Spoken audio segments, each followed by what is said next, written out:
But when I think of Clannad, I always think this is Donegal's and Ireland's answer to the Von Traps, because you guys were being trusted out from a young age to entertain. Yeah, well, that just naturally happened from my father being in a show band, bought a pub in Donegal over 50 years ago, Leo's Tavern, and all he wanted was a stage, but also to drag the family up on the stage, you know. So we were all up on the stage, but it was great for us. I mean, you know, there were mics there and everything. And you have to remember, this is, you know, going back to the late 60s.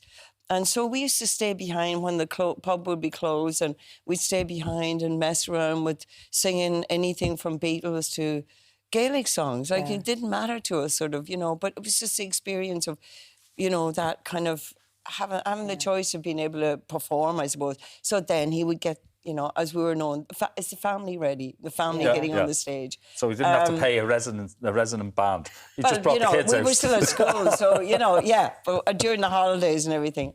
But like in 1970 then, the sergeant came in with a sheet saying, Leo, you should put your family forward for this competition. It was Letterkenny Folk It is Festival. the Von Traps. 1970. Yeah, maybe you're right. So we went for that and we won. And it was the prize was making an album. But like, we were a young band, we went back to school. Yeah. We were a young band from Donegal, not knowing even how to go about it.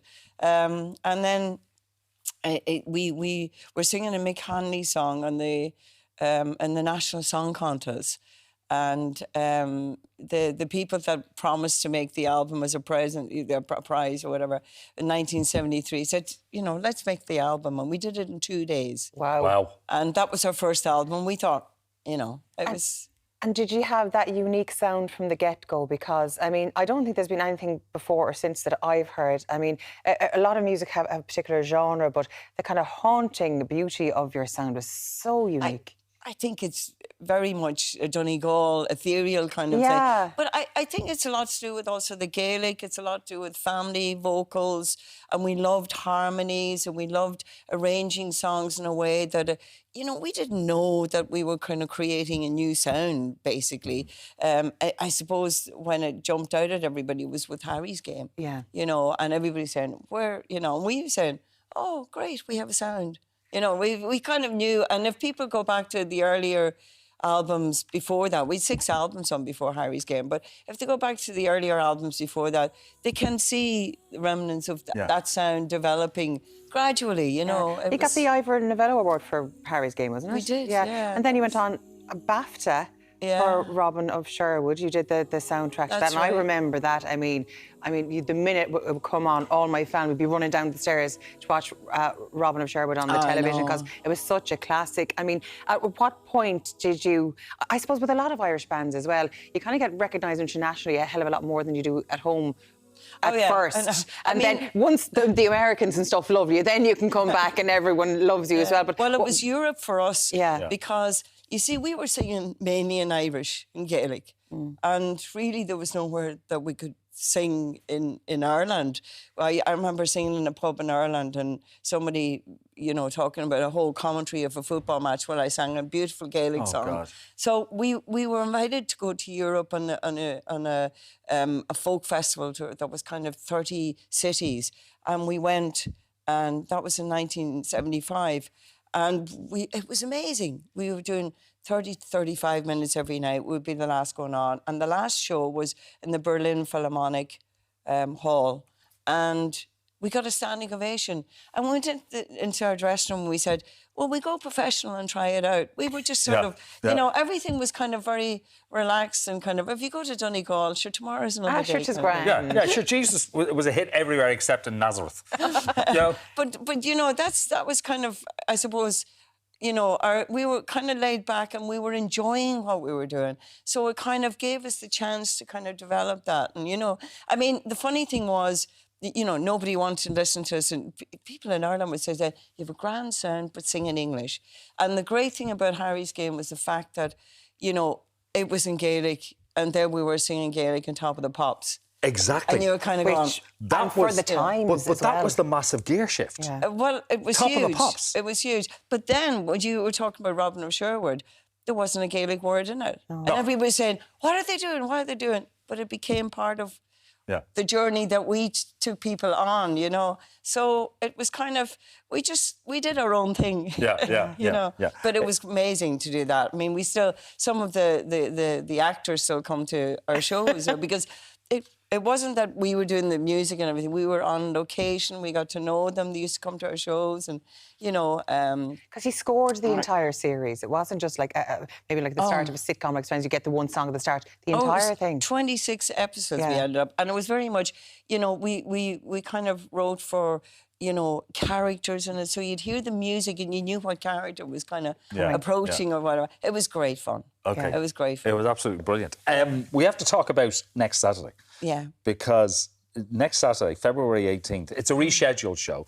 It is. Because of the sad passing of Noel. That's right. Yeah. Yeah, and that happened because this was supposed to happen back in December. It was supposed to be in December, and he passed away in October. And it was kind of, you know, that was the twins gone.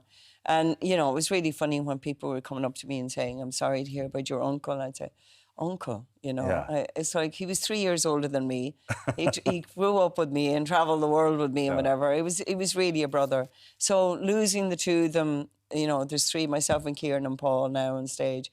With additional other musicians, including my own son and daughter, which is brilliant. Aisling and Paul. Yeah. I know they grew up with Clannad, and you know they're musicians, and it's fantastic just having them, you know, with me. Like all those times when I've missed, you know, school events or even birthdays while I'm on the other side of the world, and now they're on stage with me. It's a blessing. Yeah. It's great. And it's. I mean, I'm terribly sad that Clannad is wrapping up. No more live gigs, and it's kind of the end of an era in a way. But looking back at your career, like despite the BAFTAs and the Ira Novello Awards and the Mish Awards and the Grammy, I was about to, because you got that for best new age album, was it? So it was for the Landmarks album. Yeah, I mean, and not many Irish bands win Grammys. No.